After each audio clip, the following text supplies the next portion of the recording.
Anita, how's your mental health? Questionable at all times. You know this. Yeah, how's the mental health of your children? Also a little bit tricky. Can I tell you my experience in trying to find therapists for myself and my kids, Mel? Yes, please. Okay, this is how it goes. You ask around your friends and your family for a referral for somebody who's nearby. You finally find somebody who sounds like they might work for your family. You give them a call and you find out that A, they're not accepting new patients, or B, they have a huge wait list. So you start over again and you ask people if they know anybody who would be a good therapist and a good fit. Finally, you find one, you go and you meet with them and you figure out that you don't actually like them that much. But it's been so much work to find somebody who you can go to in your area that you're kind of stuck with them. Well, do you have any ideas for how to get around this? I do because guess what? I've actually had some therapists that I have found on my own, which involves what you're saying. Sometimes I remember one time I was like 3 hours in the bathtub on my phone looking Yeah. through websites.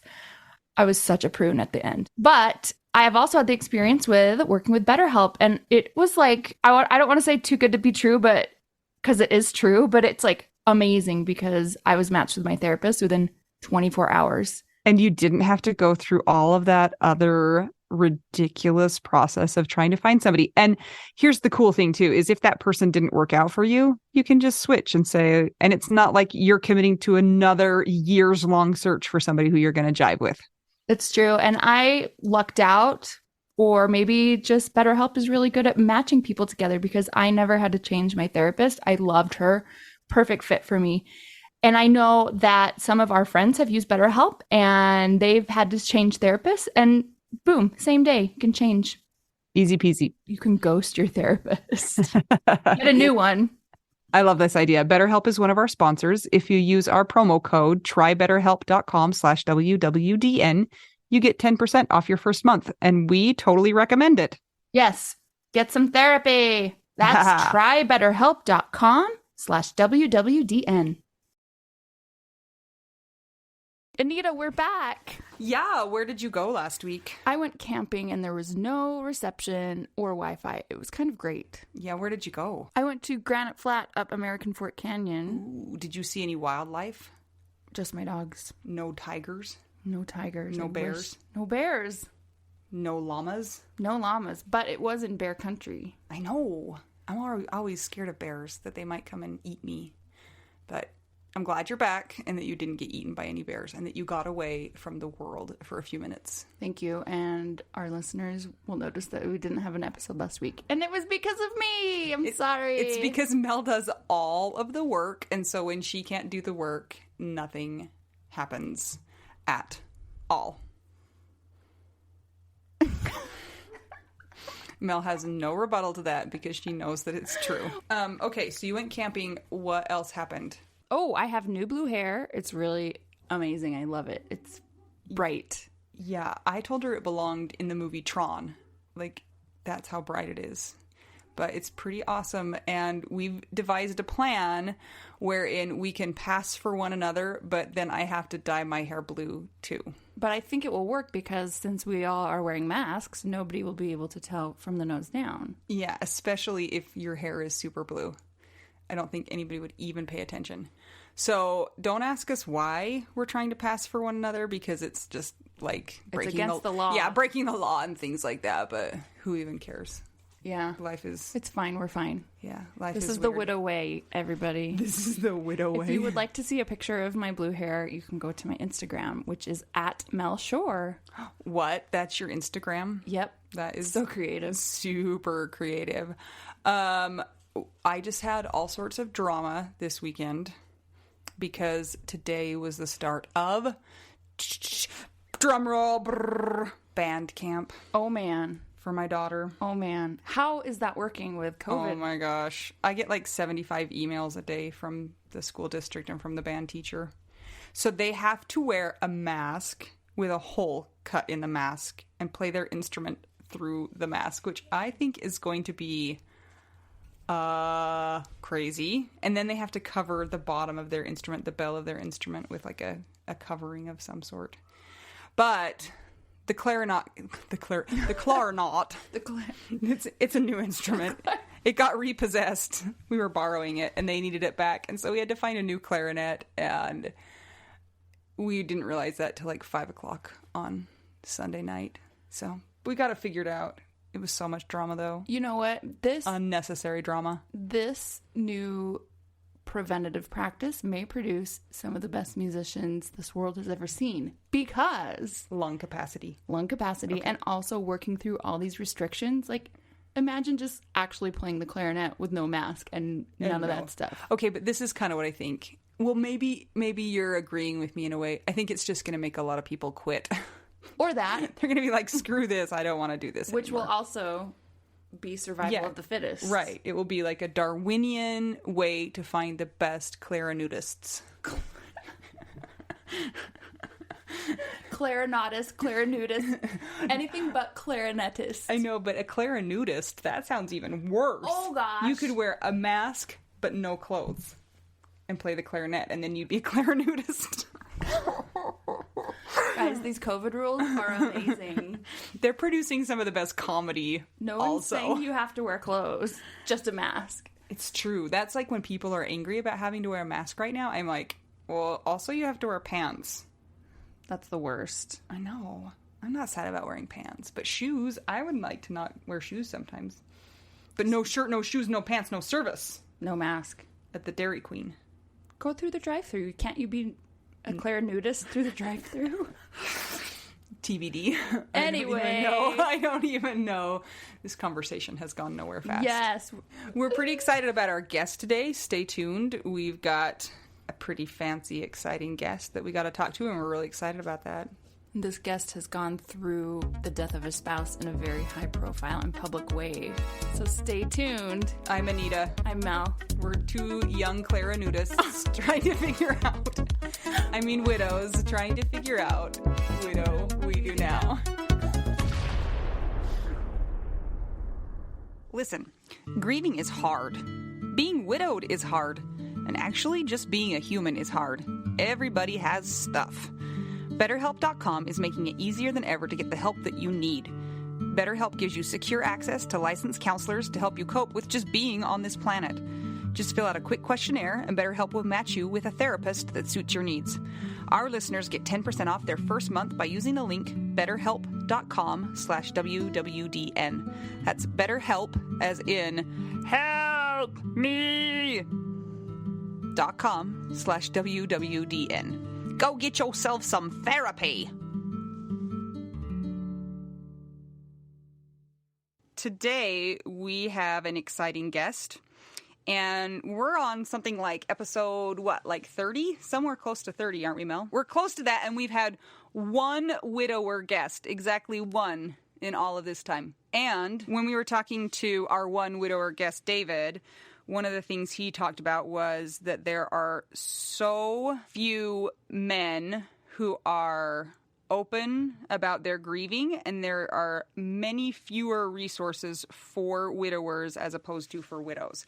So when we were trying to figure out how we could boost that and get more widower voices out there, somebody who came to mind is our guest today, and his name's Treagan White. And Treagan's wife was really open and about her journey and her process. And so kind of by default, Treagan got pulled into that also. So we thought of him and asked him if he would be on the podcast, and he has agreed. So welcome, Treagan. Thank you. Thanks for having me. I'm not used to being in the hot seat. Yeah, it's going to be scary. We're going to be really mean and ask really hard questions and make you cry. So get ready. So we want to hear a little bit about your story. If you want to tell us the story of you and how you became a widower. All right. Well, I my wife, I'll start with her. She went out to the University of, or actually Iowa Western Community College. That's where she started in Council Bluffs, Iowa. And she followed a boy out there, not me. And she played on the women's soccer team. Soon after, she was recruited by the University of Iowa. She was a scoring machine, guys. So we're both soccer players. We love soccer, and so she was dominant though, and so she got recruited out of the community college to the University of Iowa, and so that was after her second year, her starting her third year at Iowa, and I was starting my second year in dental school, and we met there, and it was kind of a really quick thing, and that was not normal for me or for her. But I mean, our first date, I knew it was gonna happen. Like, this was happening. I knew it. It wasn't a question in my mind after that. And it wasn't because I was like super confident. It was just everything clicked so well. We just had so many things that were similar. We liked all the same things, and it was just easy and smooth. And she probably wasn't so sure. Actually, I know she wasn't. She's told me she wasn't as sure as I was in the beginning. But honestly, it was like we spent every moment we could together. And, it was more than just an infatuation where you meet someone and you're really excited. And it just was really different for me. So, we got married within 7 months. At 7 months, we were married. And I was a staunch believer in you have to date at least a year. And that's why I have to explain it. Because you broke your own rule? Yeah, I was so against that. And so everyone was just kind of like, wait, what? You guys are getting married? Why on earth are you getting married? You barely know her. But it was like, at 7 months after we met, we were married. And so yeah, that's when we stayed there in Iowa. I went to pediatrics, did a residency there, and then we were Kim grew up in Utah. I grew up in Oklahoma and in Alaska a little bit, and we had planned not to go back to Utah. We were looking in Washington, Oregon, Colorado, and we had job offers in all of those places. And for some reason, even though neither of us wanted to move back to Utah, it kept coming back and saying, we need to go to Utah. And we didn't know why. But both of us, in our own ways, were trying to find answers to that. And we both came to the same conclusion that we need to take this job in Utah. And it was probably just within a few months of moving here that our whole marriage and journey was flipped upside down, and she was diagnosed in 2014, early 2014 with cancer, and during a pregnancy. And that's when everything kind of hit the fan for the first time. And then it felt like we were kind of being tossed around by that inside that fan maybe for years. So Kim, she was pregnant with a little boy. We named him Hinckley. Years later, we realized that, maybe not years later, but we realized that he saved her life, because if she weren't pregnant, they wouldn't have found her cancer. And the only way they found it was because we were going in for checks regularly, and her blood pressure spiked at one of her normal visits.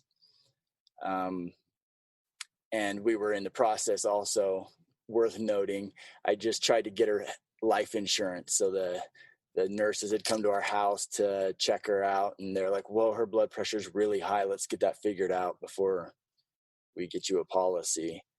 And that was when they found, a mass on her kidney. They thought they were going to be able to save Hinckley at first and get the tumor out.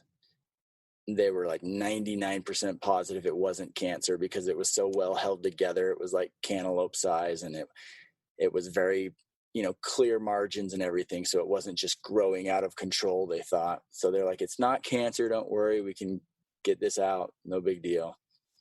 And it was, in, I think I always get this date mixed up, it was either March or May, that we had her first surgery. So they had to deliver Hinckley early because she developed HELLP syndrome. HELLP syndrome was putting her at risk. They said she wouldn't survive the night if they didn't deliver the baby, and he was only 18 weeks along. So they deliver the baby, and we had to make the decision right there. Do you want to deliver the baby, or do you want to try to save both mom and the baby? It's likely mom won't survive. And we're just kind of like, well, we can't, like, the baby's 18 weeks along. If we try to save the baby, we still have to make him go until what? Like the earliest they can save a pregnancy maybe is like 22. And that's like the earliest. And that's like really low odds of saving the baby. So I'm like, there's no way. So we decided to obviously deliver the baby then and save Kim.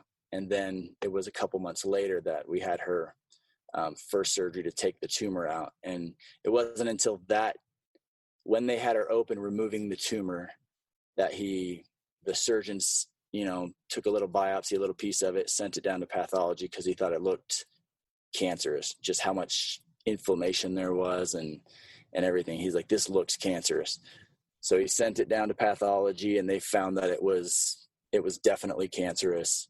So they removed her kidney, even though it didn't show any growths on it, but the tumor was on top of it, and it being a malignant tumor, they wanted to remove the kidney. So she had one kidney for the last 6 years. And I have a question. So at this point, when you had to deliver Hinckley, did you already have another child at that point? Yes, I skipped right over Hensley, didn't I? I guess so. I don't know. Yeah. We had Hensley when I was in residency in Iowa. And previous, like a year before Hensley, we had, Kim had gotten to like 15 or 16 weeks of pregnancy with another baby. And we went to the doctor, and that baby had stopped moving and stopped breathing, and they didn't know why, but we had one miscarriage, and then Hensley was born. And then she was about a year old when we moved to Utah.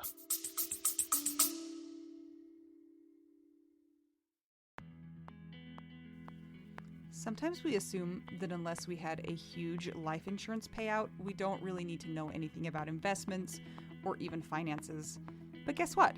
A little knowledge of finances is critical for all of us. Maybe your partner was in charge of that stuff, and now you find yourself making all the decisions. Maybe you're mad about that. Maybe I am. Nicole from the He's Gone But the Money's Not podcast is here to help. She tackles financial literacy by telling the stories of women and widows and finance experts, and shares the lessons they've learned as certified financial planners. Whether you know a lot and feel confident in your financial decisions, or feel unsure about all of that stuff, there is more to learn. Listen and subscribe to the He's Gone But the Money's Not podcast on all podcast platforms. This ad was paid for by Rockhouse Financial, an SEC registered investment advisor.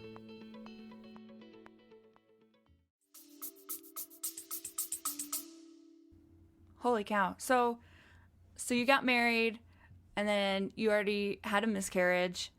Mm-hmm. You had your current child. Yes. And then you found out that your wife had cancer. So what was that like for you emotionally as a husband and as a dad? Man. That's a lot. That is a whole lot.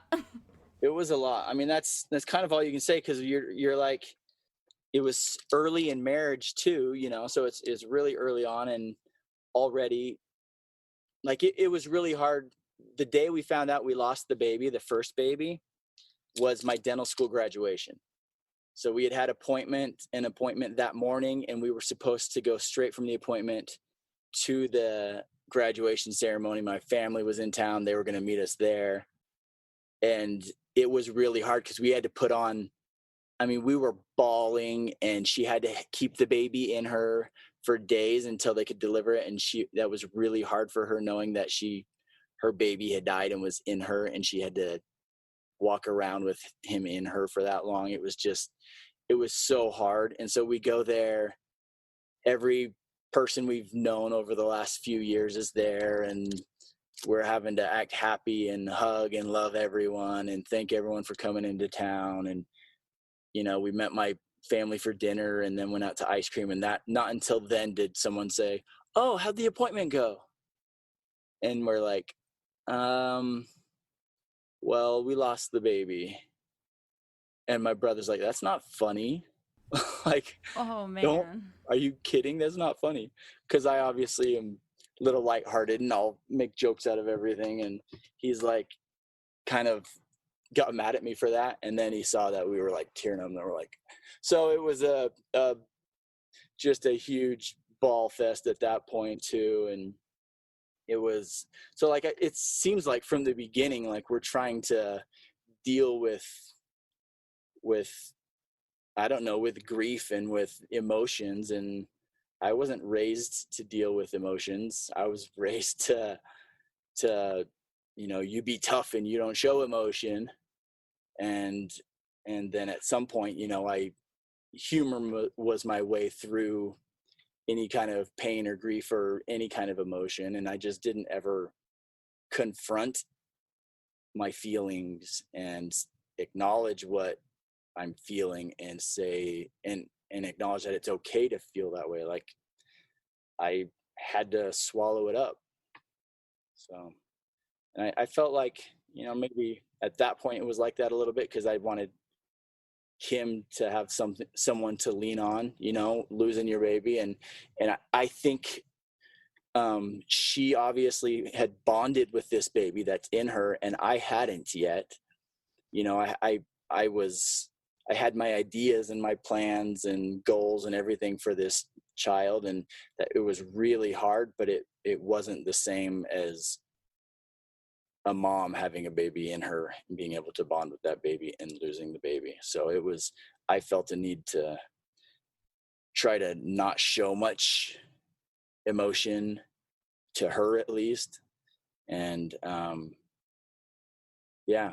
And I mean, we were moving we knew we were staying there for my residency, but we were moving across town. So everything was in moving trucks and everything. And we were supposed to go on vacation that day. We were leaving with my family to drive back across the country, and we had to change everything because we couldn't have the baby delivered for another 4 or 5 days, I think.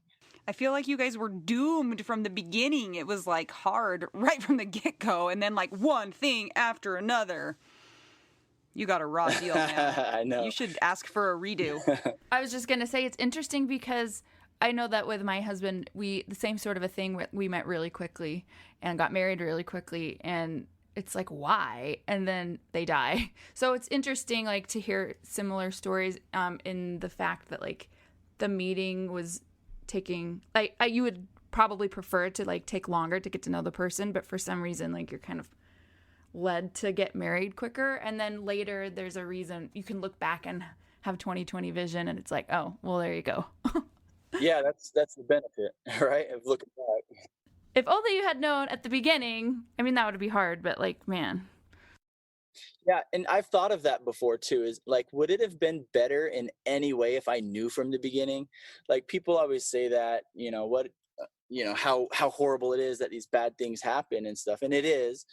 But I try to think, like, if I know some other people, and through this process of grieving and being public with our story, I've been able to meet a lot of people that are going through something similar.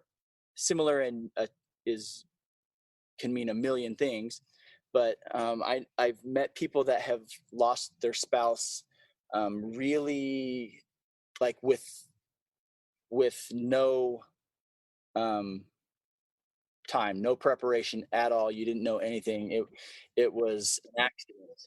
Yeah, I don't know both of your stories, but I know that I mean, it's totally different if it's quick, but I don't know what I would prefer. I don't know. It's, maybe you would like to, nobody wants to try another round of going through what all of us have gone through to test it out and see which one's better.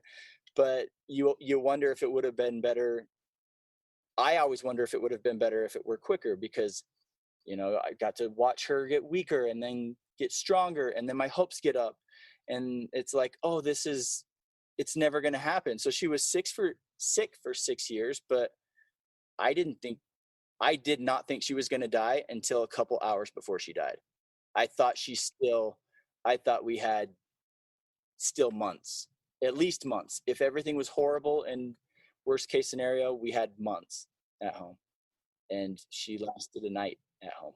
That's one of the questions we ask a lot of the people who are on the podcast, is whether they would switch for a quick or a slow death. And I've been really surprised that nobody would trade it in, no matter what it was. If it was quick, Yeah. they would stay with quick. If it was long, they would stay with long, which has surprised me, because sometimes I would think that people would prefer just to have like had a healthy spouse and then they're just gone, as opposed to watching them suffer for a really long time.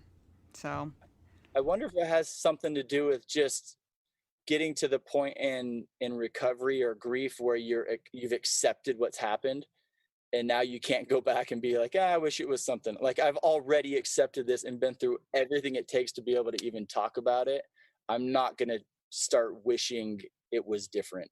My husband died after a tonsillectomy. Like, he was totally fine, and then like 3 days later, like dead, right? And he was 39. And we were only married for almost 2 years. So, of course, it was like super shocking. But I remember even in the initial moments, because it is sudden death and it was so shocking, it's like your brain just can't process it. And so you're trying to make sense. And so I remember laying there being like, if I had to caretake for him, I would be a crappy caretaker. So maybe it's better for him. Like, and he wouldn't have wanted to get sick. So Yeah. maybe it was better. I kind of concluded early on that it was better for my husband to die quickly, because he like got out free. He died in his sleep, like boom, gone. And so I was like, well, maybe that was the best way for him to go, even though it was the worst for all the rest of us. And I mean, who really knows the right answer? But isn't it interesting, like, where your brain goes? Like, the stuff you think about, which you would never think about unless you're going through that. Yeah. And it's hard for your mind to do a lot of really productive thought when you're going through grief, I feel like. And so your mind just like goes crazy. It's like it needs to stay occupied. And so it starts going to places that it normally wouldn't go, because you can't keep your own mind occupied. was the HELP syndrome caused by the tumor, or was that just unrelated? You know what? They've never really addressed that. It's something that can happen with certain types of illnesses. But to my understanding, it was completely unrelated. And it's because it started, though. I mean, there was nothing else to do. Like, from what we know, it's not related to the type of cancer or tumor, or the pressure inside there from that happening. It was just something that literally by chance happened. So what kind of cancer did they diagnose her with after they did the surgery and pathology came back? It was adrenocortical carcinoma. And so it is really rare, really aggressive. They almost never find it until it's already spread throughout the entire body. When you do find it, it's because of the aggressiveness of it. Most people don't have much time. When they find it, it's because you're having symptoms of this being so widespread in your body. And so typically it's already metastasized. Hers, at that point, when they took it out, it seemed to be in one large tumor. And that's why they didn't think it was metastatic or malignant, because it was just one big tumor, and it hadn't spread out. It hadn't gone into, her lymph nodes or anything like that. At that point, they didn't think. So, just, it was really aggressive, really fast. Our first appointment after we found out what it was, because after that first surgery, they took it out. We thought it was over. Kim, going in, didn't know that it was cancer. So when she woke up, we told her it was cancer, and she's like, oh, so I'm a cancer survivor? Like, she thought it was over. They took it out, and we hoped that, but knowing, I looked everything up afterwards. When she was at home, she told me what it was, and it wasn't good. And she like caught me. I was like on the computer upstairs, and she was able to come upstairs, and I'm like trying to turn the computer off, and she's like, "What are you doing?" And I'm like, "Nothing." No, what? And she's like, "No, she's like, "I wanted to see what you're looking at." I was like, "Well, I just didn't think you'd want to talk about it yet." And so she's like, "No, I told her," and she's like, I want to see it." And it was just, as you go down the list, looking at the worst case scenario, like the size of it, how the size of the tumor, and um, what's your age, and what's your health history. Everything was like, for her, it was like the worst case scenario. It should have already been spreading everywhere, but the only thing they could find was that one big tumor at that. So we were scared, but like, she's young and healthy. Most people that get this aren't super young and healthy. Maybe we're in good shape. Google is like your worst and best friend. Yeah, right. Like, you should never Google cancer, because no matter what, it's always like, the end is near. So yeah, absolutely. You have to do that. There's no option. You can't not Google that. Yeah, it is impossible. But I don't know. I feel like it was good knowing and trying to figure out what to expect, but at the same time, Kim was like a basket case. She wasn't okay. And our first appointment wasn't good. Our first appointment was this guy, and he was like, we walked in and he was like, "So you guys already know the cancer's spread?" And we're like, "No, nobody's told us anything."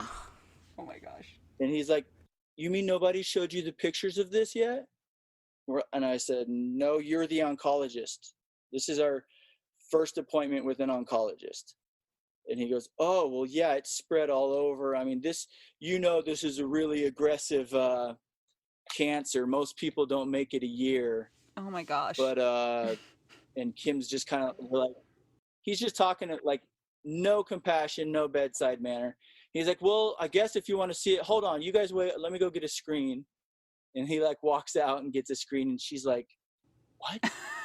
He just leaves you like that, drops that information, and is like, "I'll be back in a sec." Oh my gosh. As you know. Like, who did he think was going to tell you those things if it wasn't him? I have no idea. Like, wow. What kind of doctor does adrenocorticocarcinoma? I don't know if I got that right.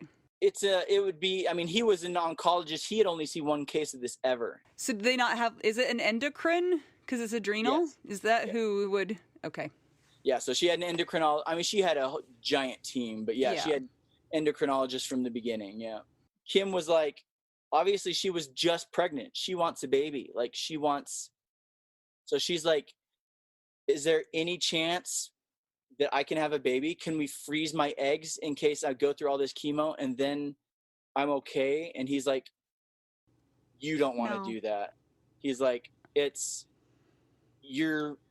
you have to worry about making it through the next few months. And if you make it through the next few months, worry about making it through the next few, because you should not be thinking about a baby or anything else but surviving. And she's like, puts her head down and starts bawling. And he literally like looks over at me and he goes, "Oh my." Like, what am I supposed to say to her? She's crying. Oh my gosh. This is a human. What am I supposed to do with this human? Okay, so you get bad news on top of bad news delivered by a terrible doctor. "You have cancer, you are dead. No more babies." And she's like, hello. "No more babies. No more tears. Go away." Yeah. "I am a robot."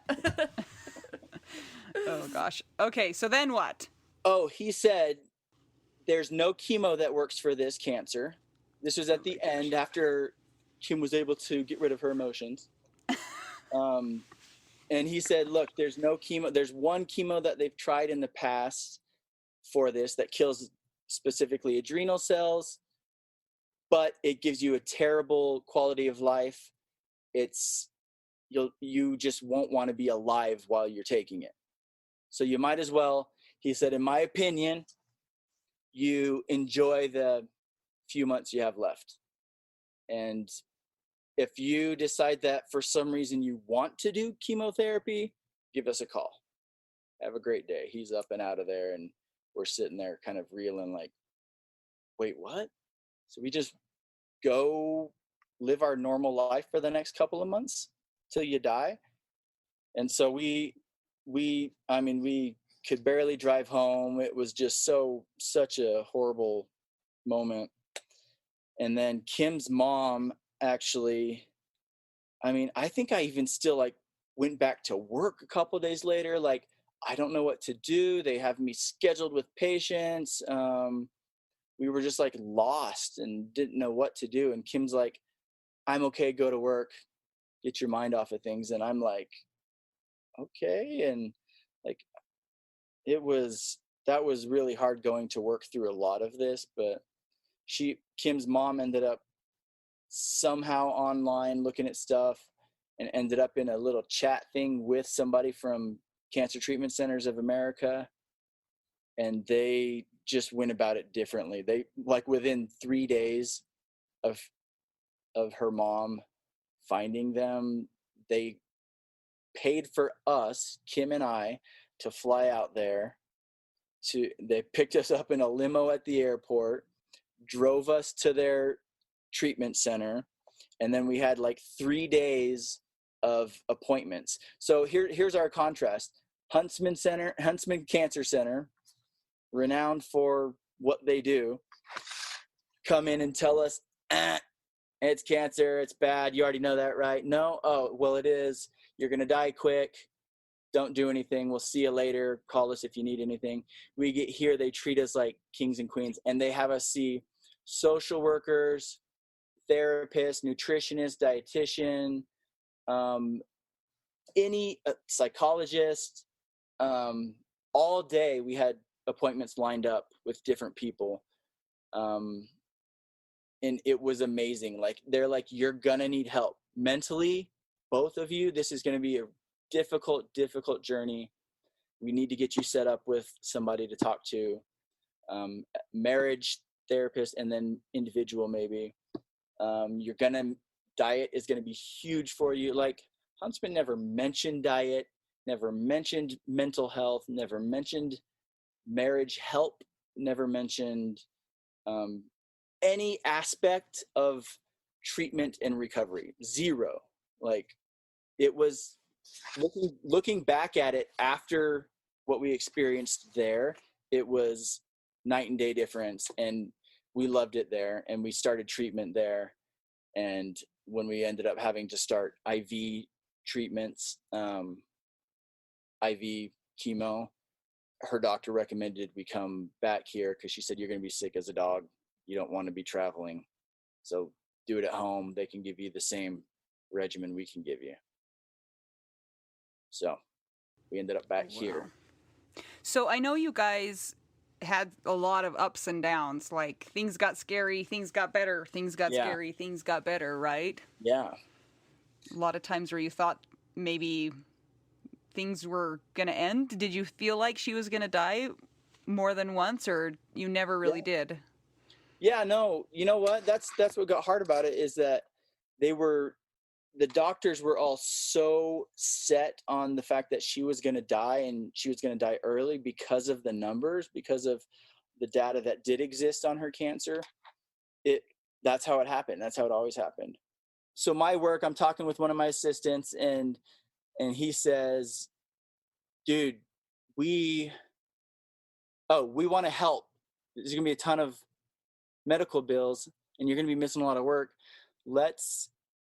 I want to get together like a huge barbecue, and we'll do raffles, and we can have a bunch of like local bands come out and play, and we can sell raffle tickets, and maybe people can just donate money for medical bills. And I was like, that'd be really fun, but like, let's wait and see. You know, I didn't want to ask for money or anything, and I was just kind of uncomfortable with it.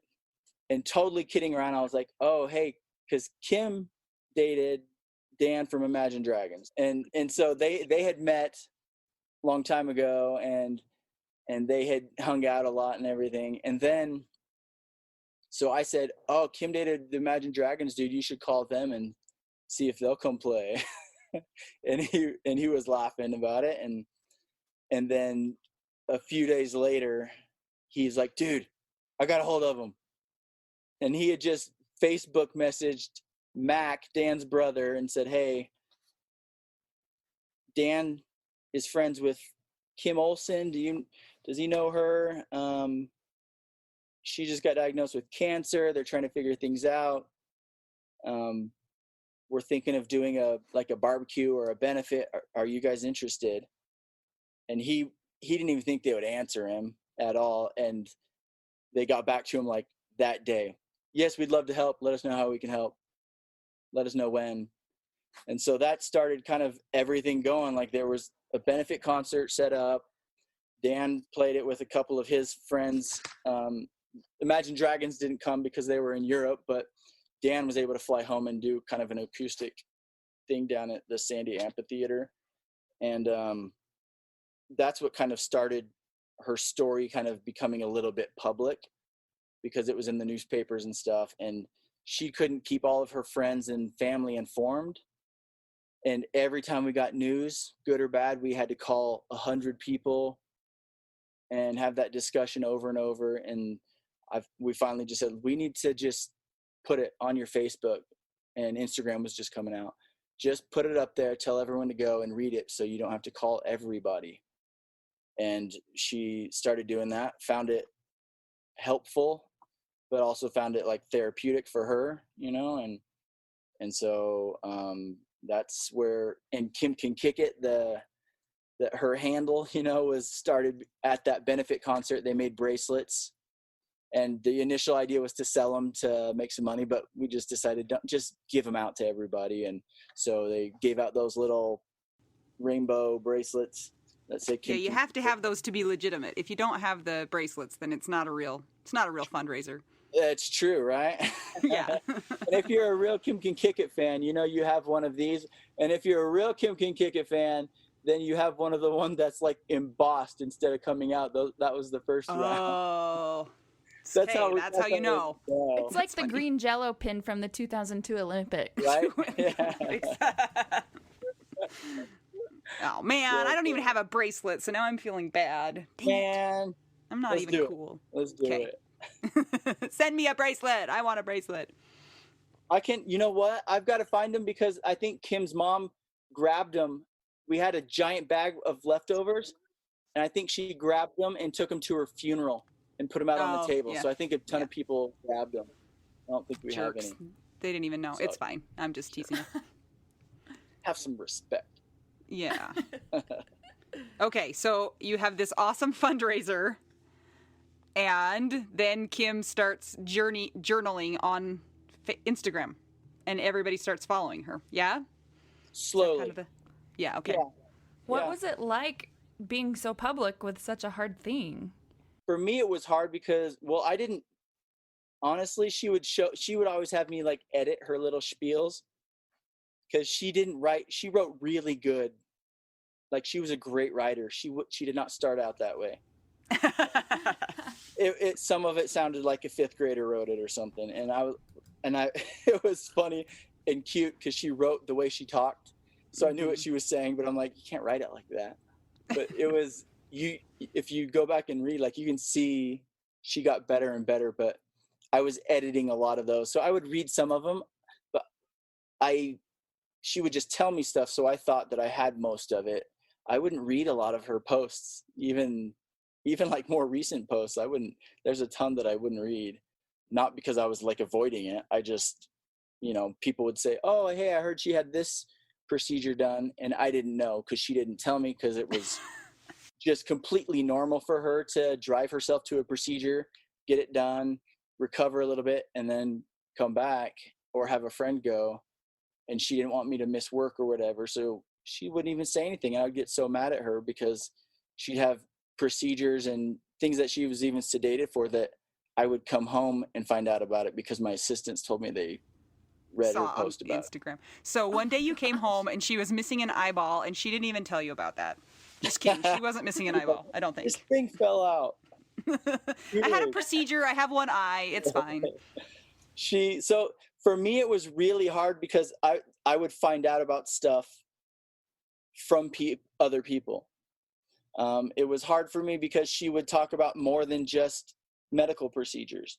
She would talk about having problems with me, having problems with our daughter, having, whatever issue is going on, she would talk about it. So it was hard for me. And, the only thing I really ever was like, Kim, you've got to cut it out, was when she would say things about our daughter. And I'm like, you can't, like, she is little, but she can't really consent to you talking about how she's behaving. Like, at least tell her you are, or something. I don't know. I just, like, I have this whole consent and assent and all that. A little kid can give assent. They can't give consent. You should at least tell them what you're doing so they can know what you're doing and that their name is out there or whatever. I was just too sensitive about it, I think. But that's really funny. Anita would be in major trouble.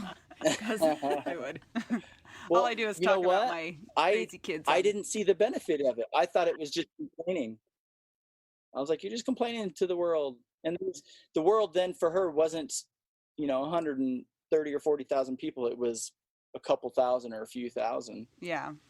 Still, I was like, you're like, this poor girl. What if her friends' parents see that and see that you think she's behaving this way? Like, they're not going to want her to come over and play if this is how she acts, And so, but I didn't know how much it helps other people, like talking about those subjects that are hard to talk about. And like, she was always telling me, look what someone sent me, and reading me these stories that her story about Hensley helped them so much because they thought that they were crumbling and they were a horrible parent and they were, just at wit's end and didn't know what to do. And to know that somebody was having the exact same problems and where she's going to find answers led them to find answers. And so it really quickly turned around for me, where I was kind of ashamed that she was and upset that she was writing these things. And then like, oh crap. And then it gave us more resources because people told us, try this, do this. And yeah. Okay, so wait. We just need to back up for a minute, and I need you just to say Kim was right. Just so we have it on the record. Correct. Yay! Cam, did you hear me? We got it out of him. I feel so good. Oh gosh. That's one source of like, I was already to the point before Kim died though, that I was like, Kim, like I already know, especially with the Instagram talk. I had told her that before, like, you were right. If you weren't doing everything that I was like, don't do this, oh my gosh, you would not have had as much help. You would not have had you wouldn't have met so many awesome people. We wouldn't have had so many treatment options. We wouldn't have had a lot of things that helped with her cancer, her recovery, her treatments, parenting, marriage, journaling, self-help, self-love, meditation, all of these things. Like, we wouldn't have had the access to the tools to help us if she had not been completely public about it all. It was crazy. So it was really hard. So here's some of the aspects maybe of her dying slowly, I should say.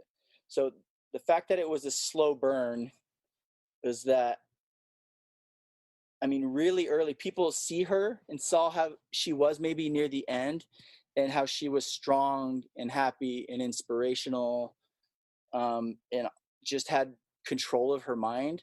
And that didn't happen. So if she would have died early, it would have been a completely different ending. It would have been a completely different experience, because she would have died sad. She would have died mad. She would have died lost, probably. She was, maybe for the first 2 years were horrible. Like, we even separated for a little while. Like, we knew the statistics of cancer patients or divorce within cancer patients. Like if the wife has cancer, the divorce rate is way higher than if the husband has cancer. Horrible. And it's horrible to think about. And I knew that. And that was kind of like, I'm getting married with her anyway. It was like, we're going to work everything out. But holy cow, it got really bad. So for me personally, as the caretaker, it was really hard early on because she quickly had all of these emotions that she didn't know how to process, and she turned on me, took it all out on me. And so for me, it was like, what do I do? Like I'm working my butt off at work, and then I come straight home and become the caretaker and try to take care of my 18-month-old daughter up to 3 years when things were going bad. And like the first word when I walk in the door is just fighting words right away. And so I just kept having to tell myself over and over, look, I would sit in the garage in my car, like, okay, breathing and trying to get my own head straight, because I knew I'd walk in with a smile, try to do everything perfect to ease, just to calm the situation. So there's nothing that can be misconstrued, and it would still right away, no matter what happened, it would be a fight. And she was processing all these feelings. She was mad because, talking later, we know that she was mad. She was picturing another woman raising our daughter. She was picturing me happy and more happy with another woman. She was picturing me moving on and being happy, and her daughter never knowing her and not remembering her. So she couldn't process that. So I was trying to have a super stressful job while trying to be a good dad and mom, or good dad and husband, and being attacked literally over and over. And then having people take my side, and even sometimes her family taking my side and being like, Kim, and that would make it worse for her. I'm like, nobody defended me. I had a big talk with my family. I'm a big boy. Do not defend me. Do not attack my wife because she is something different than what she normally is. It's stress, it's chemo, it's cancer, it's not Kim. Don't attack her. Like, let her, I'll be her punching bag. And if not, like, if you guys are attacking her, it feels like she is completely alone. Everybody should support her. Just support. And it got really hard, but that's a part of cancer, I think, that a lot of people don't really see and talk about. And then they just, the person who's getting beat up on, it's easy to just be like, okay, I'm out of here. Like I did that before, where I'm like, I'm out, and I would just step out. But, I didn't want to leave. But holy cow, that was bad. So like, to see where we were at the end is so different. People think that we were just like a perfect marriage and got along well, and that's not at all how it was. But at the end, it was, it was amazing. It was like our last year of marriage was like our best year of marriage. It was amazing. But it also, a lot of times I feel like it's because she changed so much, and she just blew past me in self-development and everything. Like, it was just, I had to admit that she was right about everything all the time. Like, I know you're right. And she just became a reader. She just voraciously reading everything and gaining knowledge and podcasts and everything. So she just always was improving herself. So, near the end, it was easier for me to get along with her, even though there was really hard things going on. But once you get over yourself and can be like, okay, how do I help them and quit worrying about how I'm being slighted and how my goals aren't going to be reached and my career goals are changing now and everything's different and I can't do the things I want to do, then it's like, oh, you're not, doesn't matter. Like, you're not, this story isn't about how your goals and your aspirations aren't being fulfilled when your wife is dying. Like, you're here to be with them and to love them and to help them. It's not about what you're not getting and what you're not able to do. When things got a little bit easier, were you then able to have discussions about how to raise your daughter? What were those conversations like? We did have some, but I remember the first surgery that she ever had in like 2014 was probably the only, maybe there was a couple more. I mean, she had so many surgeries, but it was the only one that we really were like, could this, in her Hail Mary surgery in 2017, I think, like, where we thought this could be it. They told us, this surgery is so, nobody would do this surgery. This guy wants to do it. And he's even admitting that he's never done anything like it before. And there's a really good chance that you might die on the table. So that at that point, we were like trying to talk about stuff. Okay, what do we do? But we never talked about, no, like, don't do this. We talked a ton about parenting. Like, I know exactly what Kim wanted with parenting. And she, I found all these texts. Will you please read this? Will you please listen to this? We need to be on the same page. So we talked a lot about parenting. We didn't talk about ever, what are you going to do afterwards? Like, are you going to find somebody? And in fact, you know what? When it first all started, like, this is to show you how different she was. When it all first started, she said, Treagan, I need you to promise me something. And this was after she had cancer, maybe even after a surgery or two. If I die, I want you to promise me that you'll never marry anyone again. And I said, really? Like, I would love to promise you that, Kim, but there is no way in the world I could promise you that.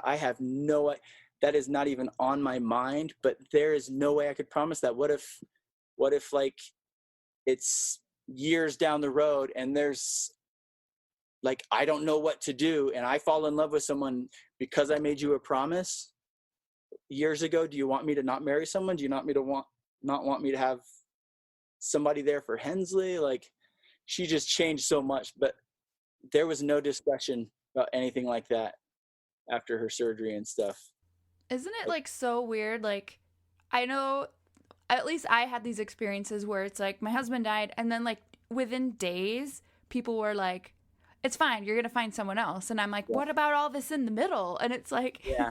As Kim was sick, it's like her mind went there too, right, at the beginning. And so it's like, I think just as humans we go there because it's like we want to have resolve and control, but really you can't. Like, you never know what's gonna lead to what, and there's so much in the middle to deal with.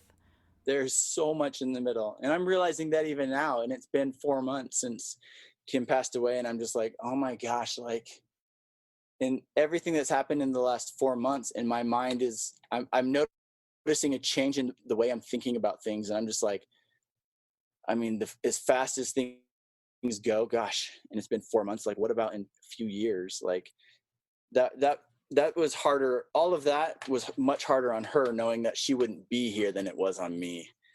Like, I just didn't think about it truthfully. Like, there were times when it was like, she would mention something about it when she was in a bad spot. And I was just like, that would make me think about it. But I honestly was never thinking like, sweet, like, I hated dating. I don't want to date. Right? I don't want to have to go through that.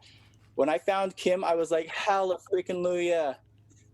I found her. Like, I don't have to do this anymore. And now you're like, just kidding. Psych. Yeah. Oh, and now I'm scared too, because all of her friends and family will like slit my throat. But we talk about that topic really. a lot, actually, about Yeah. pressure and the not pressure. Oh. I kind of think it's awesome that she just came out and said that, because we've talked about, we obviously didn't get a chance to discuss that with our husbands about like remarriage and things like that. And secretly, I kind of wonder, like, if that's what my husband would say too, but I don't know. So I kind of like that she just came out and said it. Like, no, don't get married. You're mine, and I don't want you to be happy. Oh, yeah. And Yeah. if you know Kim, you know that she doesn't really sugarcoat things and doesn't really, like, that's exactly what I would expect of her. She never had said that ever again. And I'm pretty positive that she didn't even still think like that. But we didn't talk about it. And we didn't see her dying. And so that didn't come out. But I mean, there's a lot of stuff that we had talked about, but she had, her goal at one point was to see Hensley start school. And she said, if I can make it to where she gets into school, I'll be happy. And yeah, we weren't sure that was going to happen a lot of time, but we got to the point where she won so many battles that should not have been won, that they said she wouldn't win, that she couldn't win. And when we just saw it happen, and we started thinking that she's like a Superman and nothing was ever going to, take her knees out. Nothing was going to trip her up. She was always going to be fine. So at this surgery, even, we were just like, oh, we got it. Like, you guys don't know Kim. You're sending her home on hospice, but you don't know her what. She'll be on hospice for like 2 or 3 weeks, and then she'll be up walking around. She wanted to go snowboarding by March, and I was like, she's gonna do it. She's gonna do it. She does it every time, and it was a single day on hospice. Wow. When she came home, and she just Wow. yeah. So. Yeah, I'm a firm believer that she's, and this isn't really religious, but maybe a little spiritual. Like, I think there's a time for you to go. And I think maybe she was given a little bit more time because she was doing a lot of good. And maybe she should have died very early, but we wouldn't have gotten all of the good that we received from Kim. And I think she was maybe given a little bit more time, and maybe it's, the universe or just her own free will or something that gave her that power to keep on living. But holy cow, is when she changed her mind to stop thinking like, this is horrible for me, my husband's going to be happier without me, this sucks, why me? And she started saying, how can I turn this to help other people? Everything changed. It was crazy. Like, her life changed, my life changed, everyone else's lives changed, because she just switched her train of thought. Are you going to keep kind of her legacy alive in continuing to document your journey, or was that her thing and you're gonna just let that be her thing and just go on with your life? No, you know what? I definitely, so there's two aspects of that, right? Because there's keeping her legacy going. I mean, whether that's with her Instagram or just with sharing her life, like what she did with her life and what impact her life had. I do plan on continuing that, because I know that's what she wanted. Like, we never talked about keep my Instagram up. She wanted to be able to continue to help people. And that's why, they started talking, she had planned on doing it with a book. And then when we met the guys at Sturry and everything, then we started heading towards that documentary. So that's going to help that, that's going to be great. But I want to continue to inspire people with Kim, on her Instagram, like keep on finding stuff, pictures and stories. And we have a lot of that. I just can't get my head straight enough to get it all together. But to document my own story, yeah. And I found out really quickly how therapeutic it was writing, and how, like, that's one of my biggest helps now. And I enjoy writing, but it helps, I mean, in the form of documenting our story for ourselves, but also in thinking through things and how to get better and everything. Like, it helps me a ton, writing and going through that. So I plan on it. How well I can never do as well as Kim did, and Kim was really consistent and really, really good at it. I can't ever do what she did, but I'm trying to continue to document, honestly, because of a lot of the people that write back and tell me their stories. And and how, you know, everyone's going through some sort of problems and grief, and to watch someone else navigate any kind of problem can help you with any of your problems if you're looking for something to help. And I think that this is a hard enough situation that isn't fully talked about out there, especially from a guy's perspective. And at some point I just, talking with Kim and doing a lot of emotional work with Kim, at some point we talked about that, because there's a long time she thought I just didn't care because I never shared my emotions and my feelings about things. I was just really overly logical. We need to do this, this, this, and this. That'll help you get over this. You're thinking this way. We got to get out and do this, and it'll help. Like, thinking that I had control. I could help her get over her emotion instead of her accepting her anger and feeling the anger. And she taught me all that, because I didn't know any of that crap. But just working with your emotions and accepting your emotions, it's the only way you can get through them. So I'm in a different spot, and I don't think a lot of men don't hear that or see that or get that work, that type of emotional work. So, but again, it's not, guys probably don't follow me. I have all of Kim's followers. So there are some guys out there that are commenting and I talk to, but yeah, I don't get a lot of that's one group that it can really help. And I think there's more consumers of this type of inspirational content that will then share it with their brothers and husbands and dads, more than the guys sitting here looking for inspirational things on Instagram.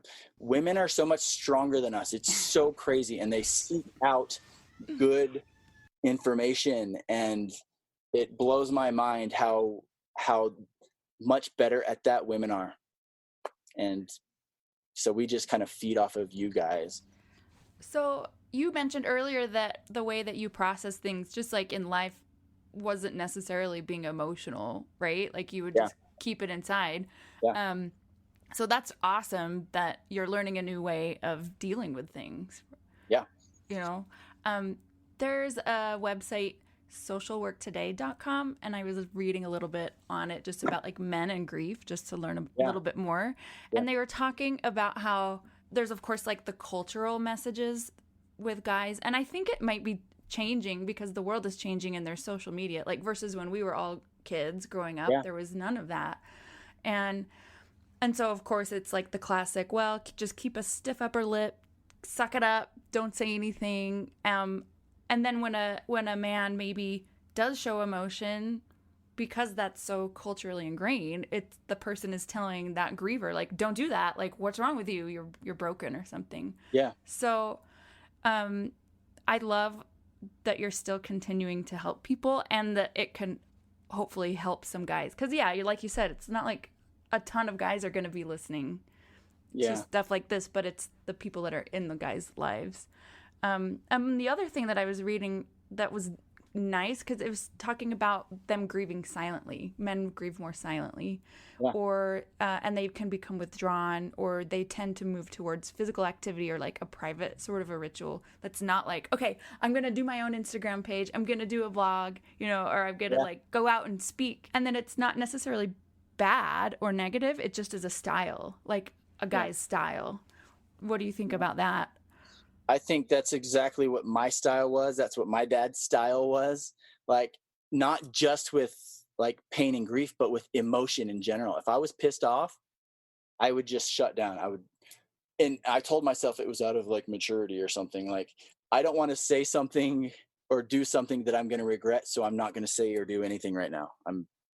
I wasn't a yeller. If Kim and I were arguing, I wouldn't raise my voice and yell. I would just, if I got so mad, I was just like, okay, I'm out. And I would just be like, okay. And that's not healthy. I think that's a style of dealing with emotion. It's not a healthy way to deal with emotion. Men are not healthy. American men are not healthy emotionally for the most part. We don't know how to deal with it. We're not taught that. We're not taught that in school. We're taught to be cowboys and suck it up and brush yourself off and keep going. Don't acknowledge that something really, really bad happened to you that was really unfair. Just ignore it and act like, okay, I can take it. Bring it. Like, give me another one and I'll take it. They don't. So you never heal emotionally. You never know how to talk with your kids about emotion. You say, stop crying. Like, whatever your emotion is you're having, I don't care, but stop. So we raise these kids that are also deaf and blind to emotion and don't know where to go with what they're feeling and how to solve problems because they don't know how to solve the emotions they're feeling, and we send them to their room for it. And guys just kind of suck it up and they go work on the car or go out in the garage. And this is super stereotypical talk here, guys. They go work in the mechanic garage without their shirt on, and they're fine. I listened to a podcast. This was years ago. This helped me too, also for reaching out emotionally. It was an Indian American guy from India, and I could cite it. I'll have to find it afterwards. I think it was like an NPR podcast. It's Shankar Vedantam. Is that Hidden Brain? Yes, that's it. And it was on American men and how they did a study, and they had all of these men from different countries and some women, I think, even in there. And they asked them, if you like 3:00 in the morning, you have a problem, you need help, make a list of the 10 people that you could call, or make as long of a list as you want, of the 10 people you would call that could help you in an emergency in the middle of the night. Most women were able to, like, within the first 10 seconds have like 5 to 7 people on their list. Most men outside of the US had, within 5 minutes or 10 minutes, at least 3 or 4 or 5 people that they had on their list. And American men, in like 10 minutes, the most they had was like 1 on average. Like, many of them had, and it was their dad. Yeah, maybe. Yeah. And men don't have anyone they can turn to, because they have, I did the same thing. My wife, I found my one person. Now that's it. That's all I need. I'll go to work. This is my person. And women typically have friends and sisters and whatever, and emotionally they've connected with all these people, and so they have a lot of people they can go to. And men with an emotional subject or an emergency that they need someone to depend on, they can't. American men have completely closed themselves off emotionally to other men, and it's unhealthy. That's one of the reasons that they think that maybe men get remarried quicker, because they don't have anybody else to connect with, whereas women have more friends, more girlfriends and things that they can talk to and, kind of connect with. But men don't have that same network of friends, and so they have to find that. And the only way they find that is marriage is how you find your person to connect with. So I was going to say, I want to know what your guys' perspective is. That good? Is that good or bad? Like, I mentioned on one post recently that I felt badly or ashamed or guilt because I had felt like that draw to someone, like I was attracted to someone, and then kind of like, okay, and it was like that. But then they're like, oh, so you are a typical guy, like this guy, he's just the typical man, he'll be married in no time, blah blah blah. And I'm just like, wait, what did I say? They're like, he's lusting after other women already. I'm like, oh my God. Whoa. What a sinner. You're such a sinner. I know. I think it's just like a symptom of like different genders and how they function, because men do connect more with like physical intimacy. Like, that's also their emotional intimacy, is what I've been told. And I mean, I'm not a guy, but I asked actually about that in therapy, and that's kind of the answer that I was getting.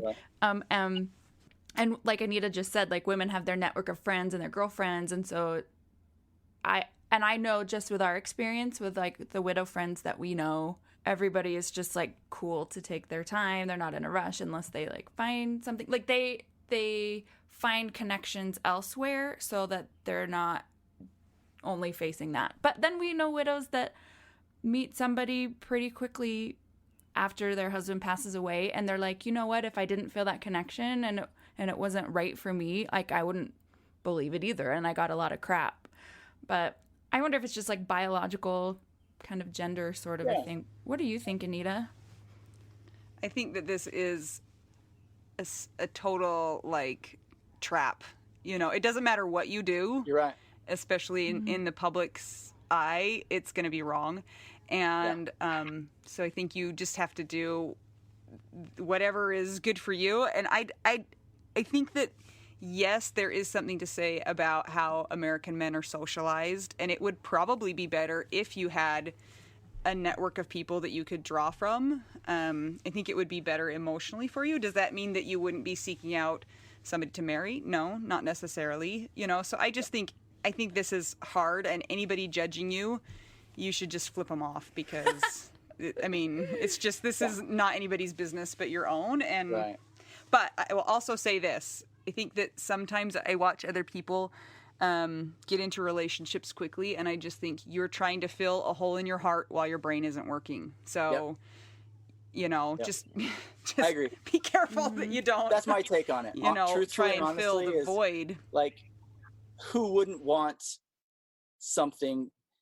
And like from a widow or widower's perspective, you no longer have, especially you know, with those stereotypes we just talked about, how a guy no longer has the one person that he talks to for his problems and his talking through emotional issues.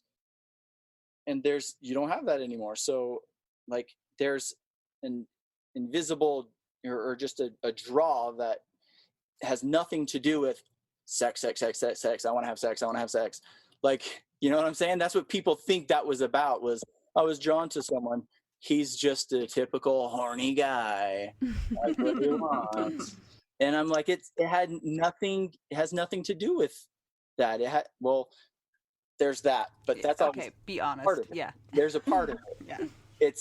You're looking for connection. You're looking for someone that you can discuss things with. And even, you know, for me right now, it's even like, if that's a friend, I want a friend. I want someone to talk to. I want someone to feel something with. Yeah. I just don't want to be lonely. I want to be loved, and I want to be, for sure. Well, we're like in such weird boats because it's like you're quote single, but you're not. You're like married in your brain. And so it's like, what? I don't understand. Like you don't even like come to terms with where you fit in society, and it has to make sense to you first. And it's hard because everybody will have an opinion, and it's like, well, it's not your business, but let me figure it out. And I think it's interesting too. It's like going back to when we were talking about a typical like male response for dealing with hard things is to like shut down or just like redirect and like kind of ignore what's happening. Yeah. Do you think that like in a way, I don't mean this to sound rude at all. I hope it doesn't come out. In a way, do you think that this could be somebody just quickly finding a person to fill a void is kind of a symptom of that type of coping just as a male? Yeah, I think so, for sure. I think, and that's everyone that's, I was worried about that. And I'm like, one of my dad's younger brother was murdered during Hurricane Katrina. He was out there helping out and he was murdered. So my aunt and my cousins have gone through this, and she told me, I mean, that was one thing she told me. I want to talk to you. Take it for what it's worth. You know, I've been here. Here's what I want to tell you. For your first year, don't do anything. Like, make zero important big choices. Don't move, even though you're going to want to move. Don't switch school districts. Don't go buy a new car, make some huge investment. Don't get married. None of this. Like, don't do anything in the first year because you're so your brain is scrambled and you can't make huge decisions. And at, you know, I'm listening to her and I'm like, yeah, that it all makes sense. But I'm like, well, what if somebody comes along, or what if something happens? It made me like it at least getting that advice at least makes me stop and think. But I tend to agree right now where I feel like I'm vulnerable, emotionally vulnerable with everything that's going on, that I could totally see myself in a situation where I'm starting to feel something for someone. I'm like, oh gosh, don't do it. Like, Treagan, like, because you're so vulnerable and you need somebody and you're so lonely, then you might make a decision that you wouldn't typically make. So, Yeah. And we've talked about that people on their second marriage after being widowed, there's a high incidence of divorce. really? Because I think of that. Yeah. Yeah. A lot of people will get married and then divorce because you think it's going to fix something, or you're just not thinking through the difficulty that's going to present. And then that happens a lot. So, Yeah, it's scary. but if you are feeling emotionally vulnerable, I think that I have a Ponzi scheme that you could invest in. Yes. We could. Let's do it. Yeah, as long as it's a do good it. thing. Yeah, you're still a widow baby. You've only been in this for 4 months, so Yeah. It's yeah. weird. It seems And like then you it's add a been forever, pandemic and that on top of sucks. it. When people ask you how you're doing, what do you say? Pretty good. You're right. You guys needed to see the face he pulled because it went with it. That was good. Yeah. And sounds about right. Yep. Yeah. Like, Yeah. There's no way that the only people you're really honest with are people who I think have like been through it. And then you can really answer like, I'm a wreck. I can't get up. I can't do anything. Like, I get up in order to feed my daughter because I have to feed her.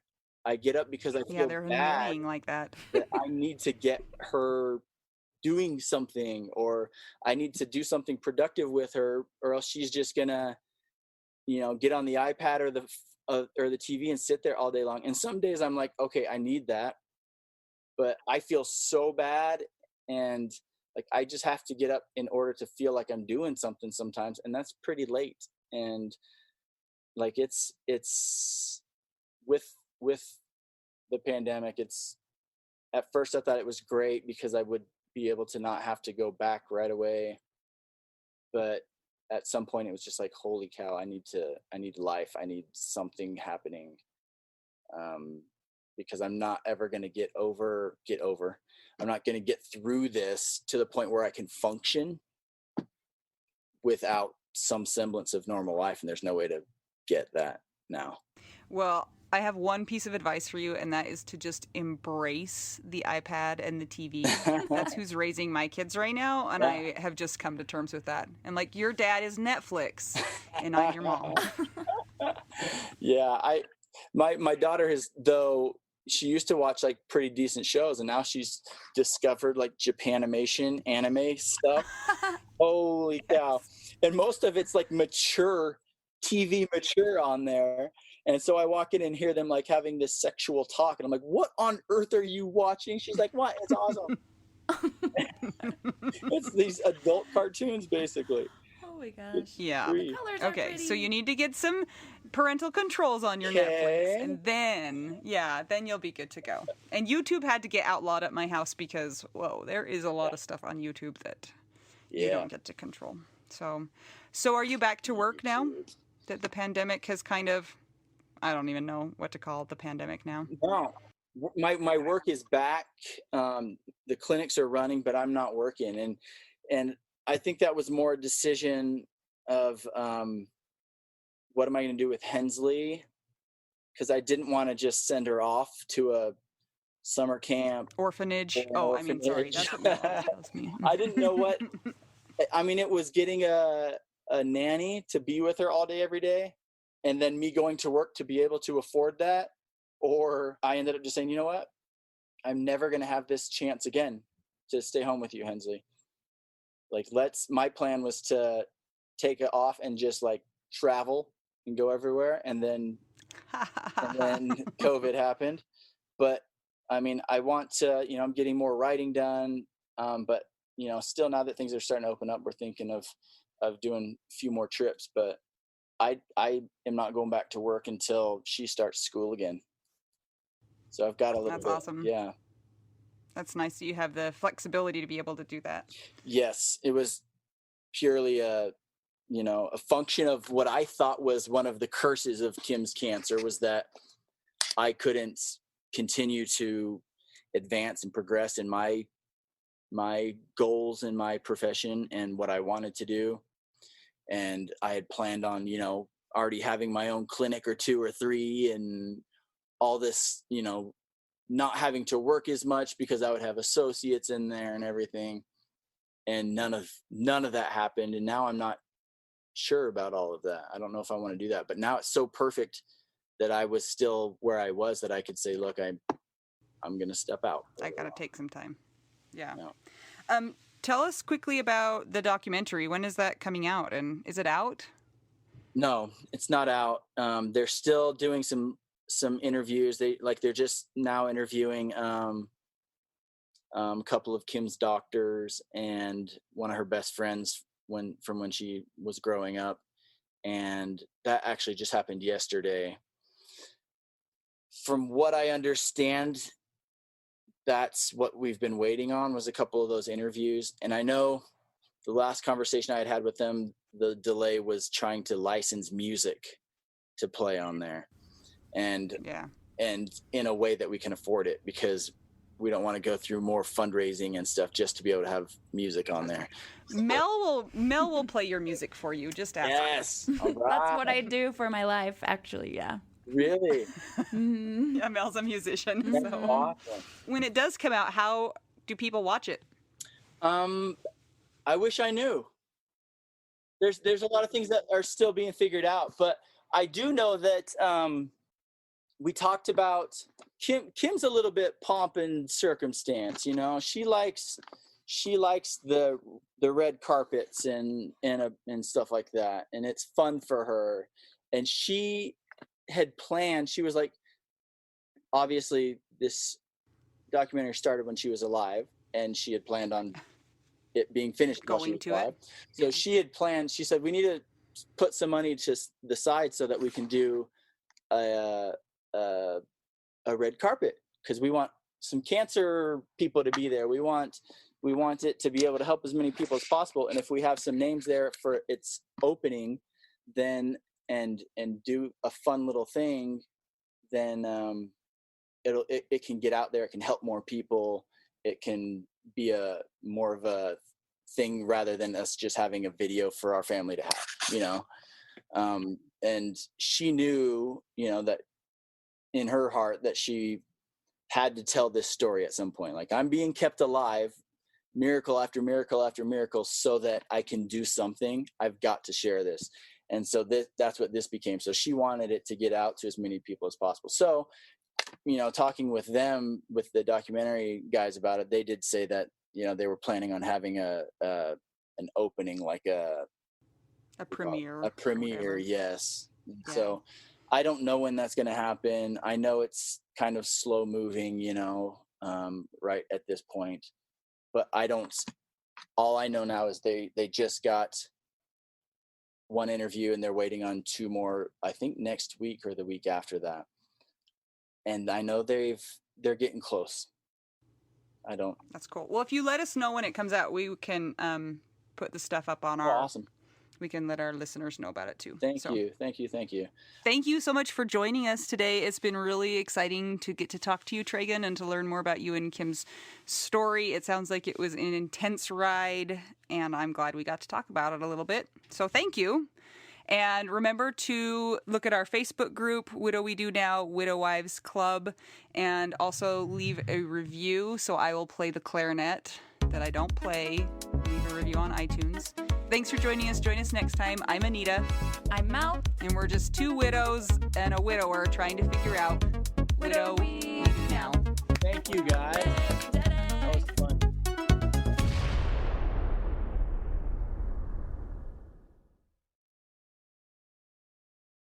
This is my favorite thing to discuss with you. Tell me, what is it? One of my favorite things. I do enjoy tacos and cheese and dogs. This is about how you cannot pay hundreds and hundreds of dollars for a phone plan, especially when you're a widow, your person is dead, you might have kids, you might need another option, and you just want your phone to work, you want unlimited texting and service, and you want it to be like $25 a month. It blows my mind that they have plans that start at $15 a month. That is so cheap. And the cool thing is it uses other 5G networks, and so you don't have to pay extra for that, and you still get great service. Yep, Anita and I have traveled all over, and I have used my phone. So I highly recommend it. And my mom's even on it. When my dad died, we put his phone down to the cheapest plan, which is $15 a month. And I think my mom's on the $20 a month plan, and it's so worth it. It's so much cheaper than what we were all paying before. So I highly recommend it if you're on a budget or not. Who cares? Ryan Reynolds is in charge of the company, and they send you free stickers with Ryan Reynolds temporary tattoos. It's kind of the best. So if somebody wants to sign up, what can they do, Anita? Go to trymintmobile.com/WWDN. Seriously, you guys, such a great idea. Save yourself some money. And if you're worried about losing data or having any changes with your phone, not going to happen. They walk you through it. Everything's fine. It's the easiest process of all time. Again, that's trymintmobile.com/WWDN.